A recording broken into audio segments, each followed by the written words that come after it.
Welcome to the CyberWire's Career Notes podcast, brought to you by Barracuda. It's time to protect your business. Barracuda, your journey secured.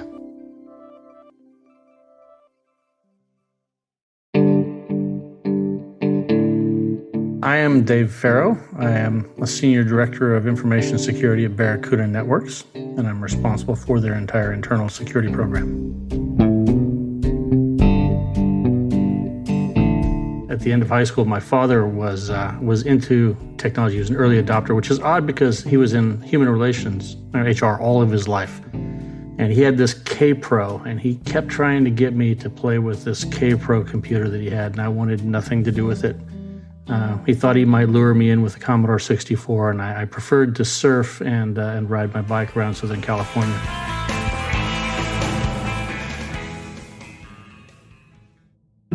It wasn't until I spent a quarter at college doing a non-technical, non-engineering course of study that I realized that I didn't like that I really wanted something more concrete. And at that point, I picked up and started studying electrical engineering. I chose electrical engineering because at that point I'd had a couple of classes in the prerequisite classes in physics and whatnot, and all of the mechanical stuff sort of made logical sense to me. And I thought I'm gonna go with electrical because it makes absolutely no sense to me. And if I'm gonna pay for this, or my parents are gonna put me through this, I should at least learn something that I couldn't learn on my own. And so I chose something that made no sense to me at all. It's funny because, my life is filled with doing a bunch of things I never said I would do. I swore I would never do software because, at least in the electrical engineering school at Berkeley, there was this snobbery that said the only people that were in software were people that couldn't make it through the EE program. And it's funny because as soon as I graduated, I had an offer from an old aerospace company that's gone now called TRW that said, hey, we'll pay you to learn software. And something tickled in the back of my mind saying, this is an offer that you probably shouldn't refuse. And once I actually got into writing software, I fell in love with it and realized that snobbery was just that. It was snobbery, and I almost missed something great.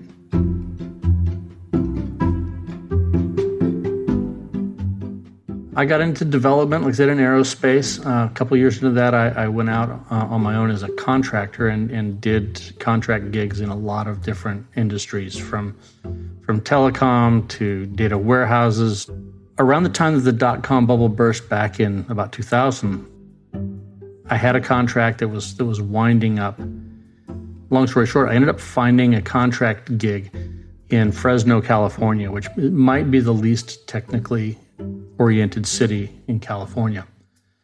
Actually, I did software architecture for probably the first 15 years of my career, and then moved into building and developing teams. I was looking around for how else I could meaningfully contribute to Barracuda, and just sort of backed my way into the security role.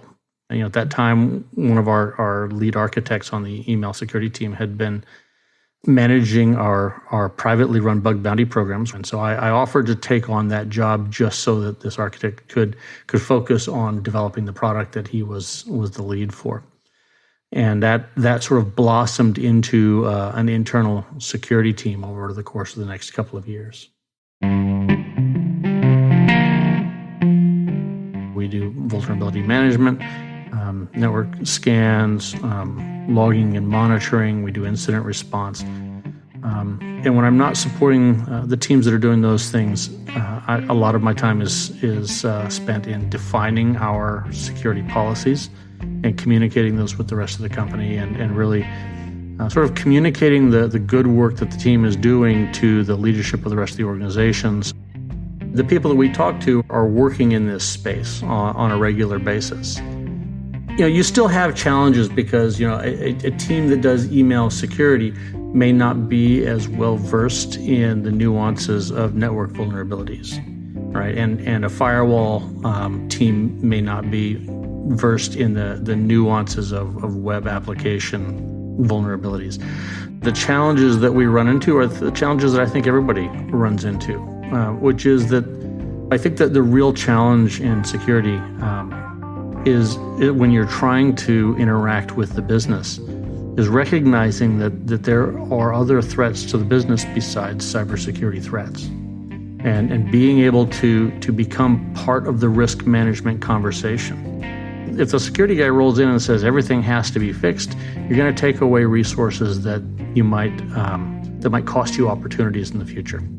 I think that's a problem that all of us in the security industry have to recognize, is that we're part of the economic strategy of the company. You're going to apply different security controls if you're worried about cyber vandals than you will if you're worried about nation states, right? But the fear is that if I don't tell you about every single possible exploit that a nation state might throw at you, if you get hacked, you might come back to me as a security guy and say, hey, what did you miss? It's a real challenge to correctly align the investment in security with the threat that you're protecting against.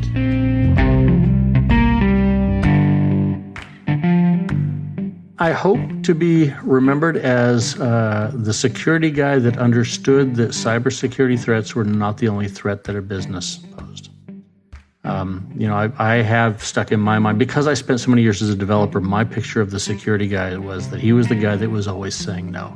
And I want to be remembered as the guy that said, yes, we can do that if we do it in this responsible way.